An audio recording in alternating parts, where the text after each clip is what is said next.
Hey there guys, it's Luke here from the Simple Gamer Podcast again, just coming at you with another one of my Skyrim video casts.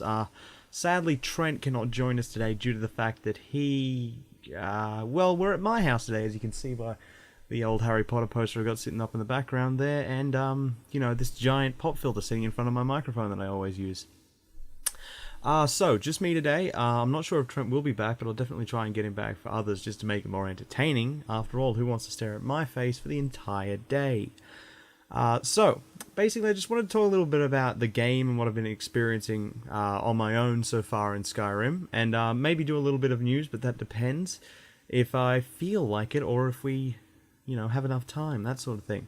So, first thing I'd like to talk about is the soundtrack, but not the weapony that sort of stuff. What I'm talking about is the music that plays in the background for all the non-audio buffs out there. So, I guess I really feel like they hit the spot when it comes to making sure that music plays in the right moments. The music when a dragon lands is epic, and it makes it feel epic, so it makes it an epic encounter. Likewise, the music when you're sneaking around is, it's cold, it's dark, it's a lot more wary, that sort of thing. So, basically coming from someone who knows Toby, and if you ever ask Toby, Toby will tell you that the most played thing on his iTunes account is in fact the soundtrack to Oblivion. I really think the soundtrack here is something that they've said it's 3 to 4 CDs long, which is a very big soundtrack for anyone who knows. I think it's a really great soundtrack. That's basically it. It's just great. There's not a whole lot you can say about it. It's great. It fits the mood and all that sort of stuff. It's really good, and I'm sure if you've played the game, if you're playing the game, if you are getting the game and have heard the music, definitely leave comments on everything I say down in the little comment box below here, because it helps me feel good about myself, which is always a good thing, no matter what you say.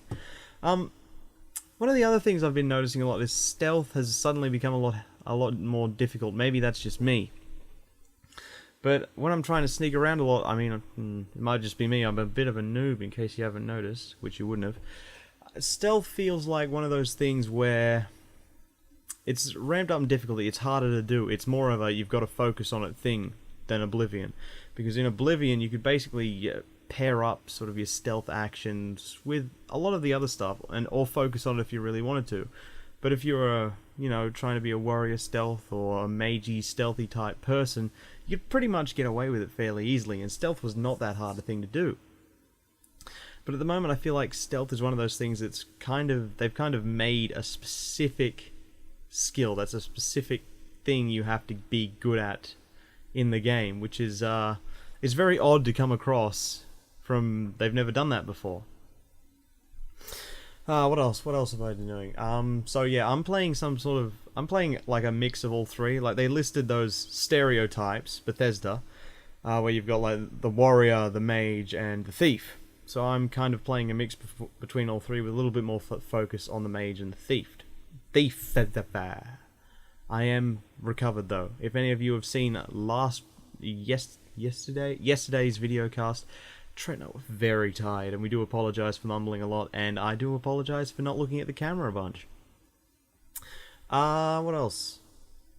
I'm sure a lot of people will notice this, but just in case you don't, worse than you've only been following the main story like some kind of crazy person, the balance of enemies in Skyrim is a hell of a lot different to what Bethesda's ever done before.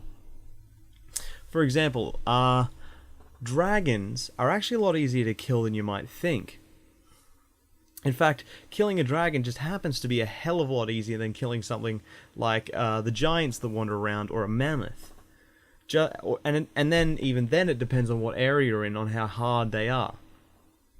So often, you will end up just exploring and running into enemies that are insanely hard to kill, and I've probably died at least mid-late 20s times just from exploring, wandering around, and finding something I'm not ready for yet. And still, eventually I get over it, but it just means I've got a higher death count than most people.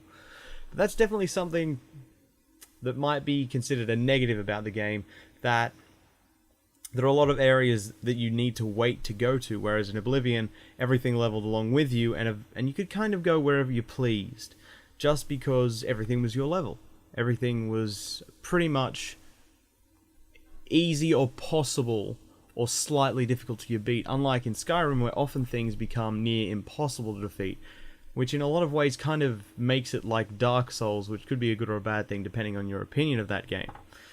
Wow, that was a lot.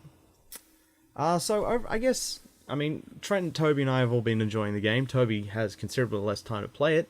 I'm pretty sure Steam stopped counting my game time, since Trent and I played from 2:30 in the morning to 12:30 in the morning the next day, and yet it only thinks I have 6 hours of game time.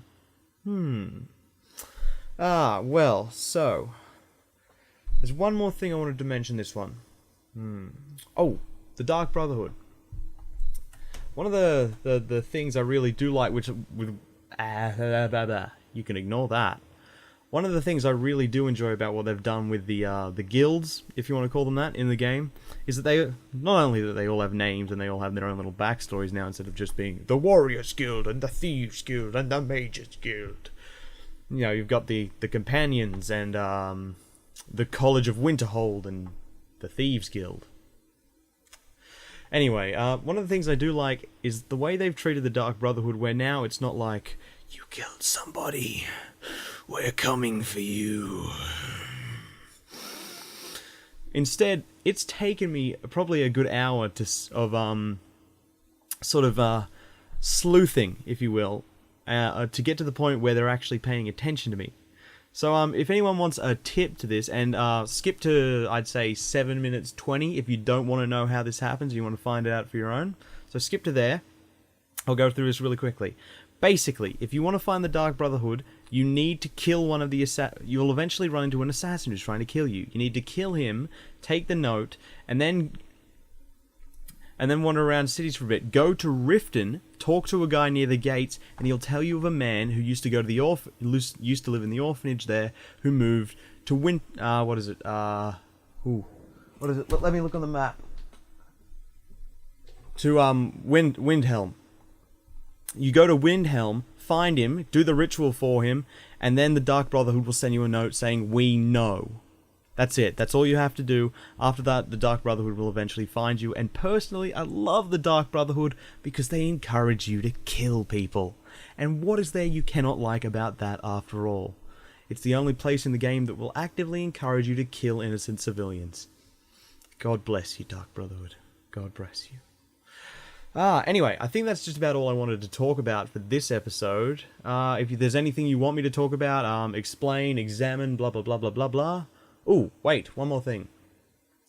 For those people trying to play the way I am, as like a mage, swordsman, or etc., or those wanting to play like it, it makes the game incredibly difficult. Because not only do you not have as much magicka as a mage would, you also don't have the amount of points in the trees to be proficient in as many types of magic as other people, and you're not as strong in melee combat as someone who focuses on melee combat is. So be careful there. It does make it a little bit harder to play. Definitely a lot harder to play than the Thief route.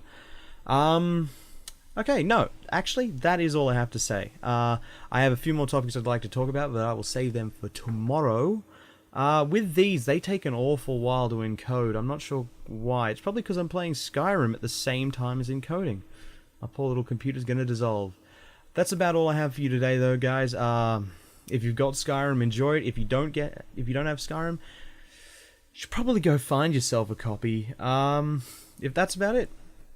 So, from all the Simple Gamers fans, and to all my fans, if you enjoyed this Russian accent, please comment in the section below. Other than that, good day, Simple Gamer comrades.